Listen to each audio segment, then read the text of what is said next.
अवकाळी पावसाने धुळे जिल्हा झोडपला. वादळ गारपिटीने शेती उद्ध्वस्त.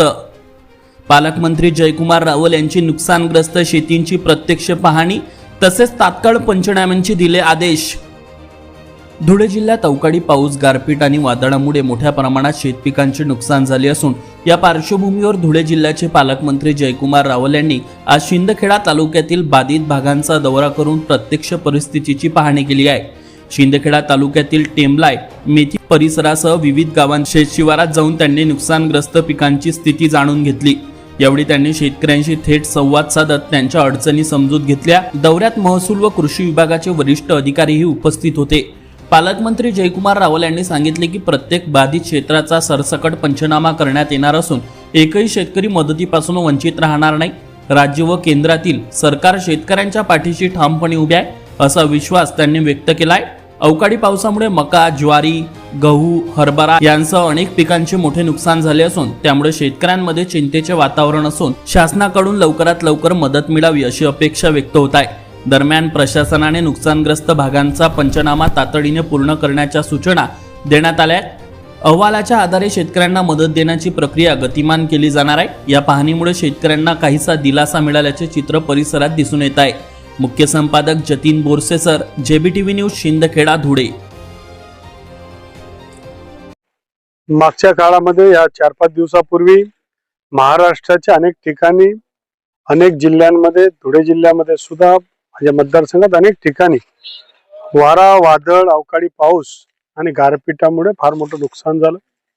खरं तर पीक लहान असलं त्यावेळेस माणूस सहनी करू शकतो. दुर्दैवाने उभं पीक असताना, पीक कापणीला आले असताना, मग आमच्याकडची पपई असेल, मका असेल, त्याच्यानंतर आपल्याकडे टरबूज असेल, ज्वारी असेल, गहू असेल, या सगळ्यांमध्ये मोठ्या प्रमाणात नुकसान आपलं झालेलं आहे.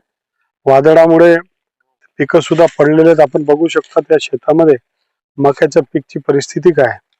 आणि या नैसर्गिक आपदा आल्यामुळे चिंतेची बाब आहे.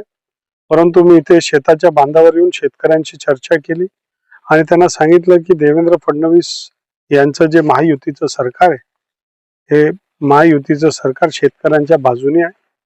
हे नैसर्गिक कोप आहे आणि म्हणून याला नाईलाज जरी असला तरी आपल्याला पंचनामा करून, सर्व धुळे जिल्ह्याचं प्रशासनाला मी सांगितलंय की पंचनामा करायचा, सर्व तालुक्यांचा पंचनामा करायचा. कांद्याच्या संदर्भातला विषय होता, कांद्याचा पण पंचनामा करायचा आणि शेतकऱ्यांना जे काही दिलासा देता येईल, जे काही मदत देता येईल ते सरकार म्हणून देण्याचा प्रयत्न आपला राहणार आहे. ही नैसर्गिक आपत्ती आलेली आहे. या निसर्गाचा लहरीपणा आल्यामुळे, हे अल निनो सारखे जे प्रकार आहेत त्यामुळे हे सगळं, पावसाळ्यात पाऊस पडत नाही, उशिरा पडतो, उन्हाळ्यात पाऊस पडतो, हा सगळं लहरीपणा आहे. आणि म्हणून शेतकऱ्यांच्या मनामध्ये खूप चिंता, यावर अभ्यास करून सतर्कता ठेवण्यासंदर्भातली भूमिका आपण सुद्धा घेतलेली. पुढच्या काळामध्ये पंचनामा करून शेतकऱ्यांना जी काय मदत करता येईल ती मदत करण्याचं ठामपणे सरकार शेतकऱ्यांच्या बरोबर आहे. या अडचणीच्या प्रसंगामध्ये त्यांच्या बरोबर उभा आहे हे सांगण्यासाठी मी बांधावर आलो आहे. आणि जी जी काय मदत करता येईल ती संभाव्य मदत हे महायुतीचं सरकार आपल्या शेतकऱ्या बांधवांसाठी